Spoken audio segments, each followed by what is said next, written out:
सांवली बहू। शिल्पा है तो सांवली लेकिन बहुत ही टैलेंटेड। लेकिन कहते हैं ना, शादी के लिए तो लंबी और गोरी होनी चाहिए। शिल्पा, ये रिश्ता भी हाथ से गया। अरे कितनी बार कहा वो गोरी होने वाली क्रीम लगाया कर, लेकिन नहीं, किताब से सर खपाने से फुर्सत मिले तब ना। तू ही क्यों नहीं इसके लिए उपटन तैयार कर देती? शर्मा जी की बेटी का कम रेट में कितना अच्छा रिश्ता हुआ है। इसकी तो उम्र के साथ ही लड़के वालों की डिमांड भी बढ़ी जा रही है। शिल्पा को ये बातें अब बुरी नहीं लगती थी।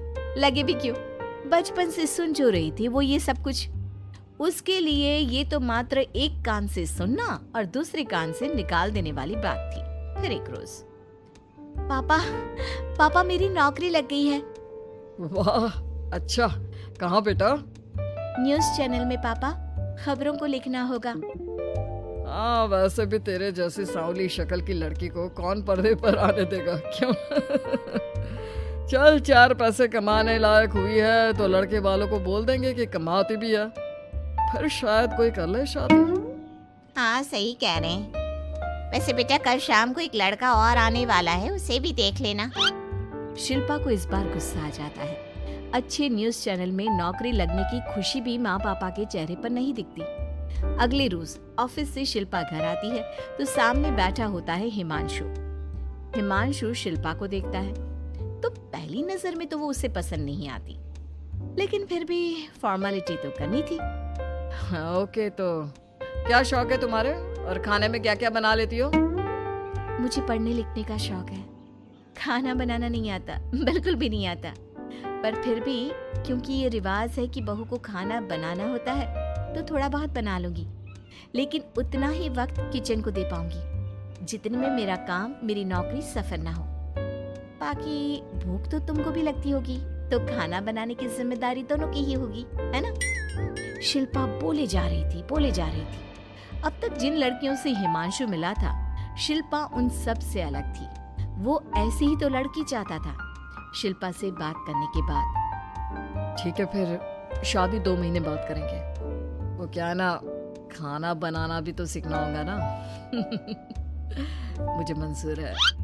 शिल्पा को भी हिमांशु अच्छा लगने लगता है। दोनों की शादी हो जाती है, लेकिन शादी के बाद से ही हिमांशु का परिवार शिल्पा के रंग को लेकर कई बातें बनाता।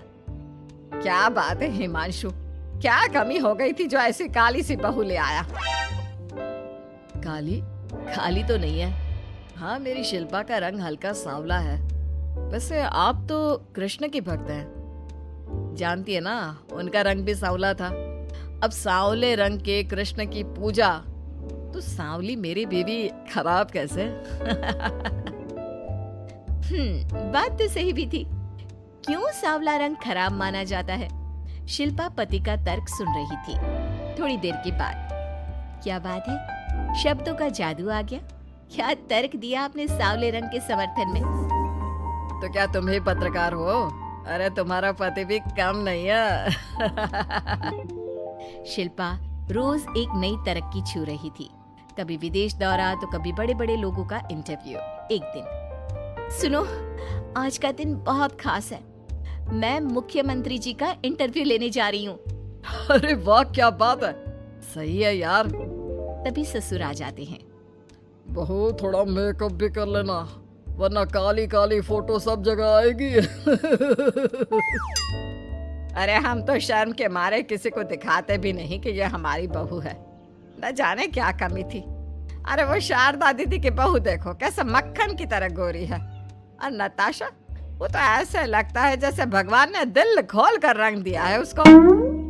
अरे माँ, आजकल रंग नहीं बुद्धि का जमाना है। हाँ, तो वो दोनों कहाँ पागल है, अच्छा खासा घर देख रही है। शिल्पा को ससुर की बात पर गुस्सा तो आता है, लेकिन वो मूड खराब नहीं करना चाहती। वो तो बस तैयारी करती है कि जल्दी से अच्छा सा मुख्यमंत्री का इंटरव्यू हो जाए और दुनिया देखे। होता भी यही है। शिल्पा जब शाम को घर आती है तो, अरे चाची, बुआ, फूफा जी, कैसे हैं आप सब? कैसे आना हुआ? शिल्पा को आसपास के लोग भी देख रहे थे। वो भी जानती थी कि उसने जो इंटरव्यू किया वो कितना वायरल हो रहा है। अरे बहू, बड़े लायक हो तुम। औरत होकर दुनिया की इतनी जानकारी, कितनी समझ है तुम्हारे अंदर। वाह वाह बहू, तुमने तो हम सबका सीना गर्व से चौड़ा कर दिया।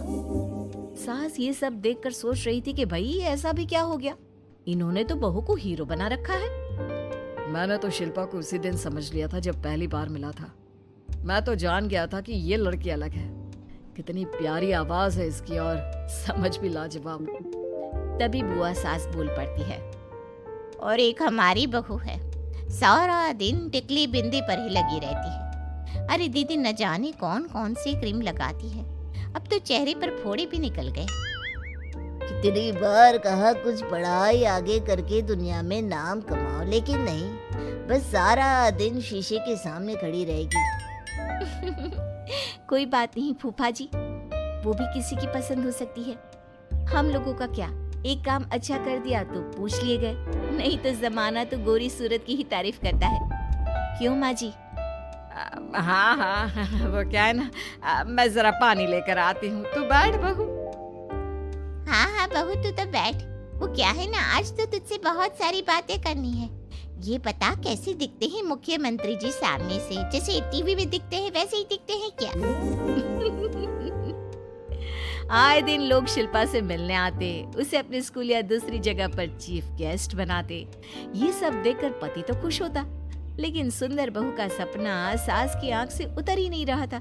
फिर एक रोज, शिल्पा, पापा कहाँ है? माँ जमीन पर गिरी पड़ी है, वो बेहोश हो गई है। शिल्पा की सास को गंभीर बीमारी हो जाती है और फिर आप लोग अपनी माँ की किसी बात को मना ना करना, उनका दिल कमजोर हो चुका है।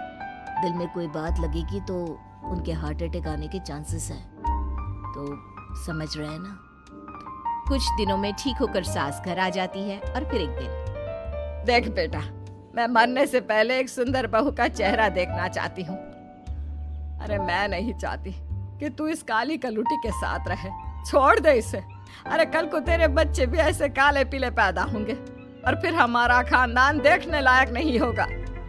शिल्पा सुन रही थी, वो परेशान हो रही थी। वो सोचती है कि एक बार वो अपने पति से बात करके देखेगी। सुनिए ना, मुझे आपसे बात करनी है। मुझे भी शिल्पा, मैं माँ के बिना नहीं रह पाऊंगा, तुम समझ रही हो ना।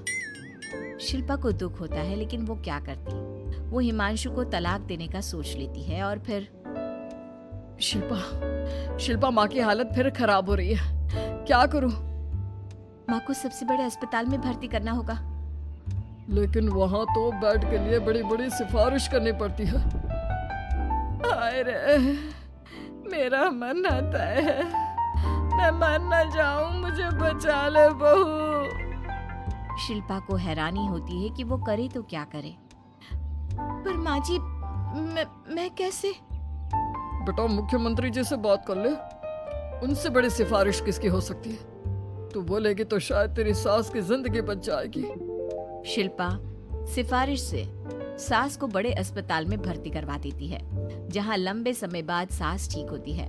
लेकिन इस बीच एक दिन भी शिल्पा उन्हें देखने नहीं जाती। सास जब घर आती है तो एक सुंदर सी लड़की उनका स्वागत करती है।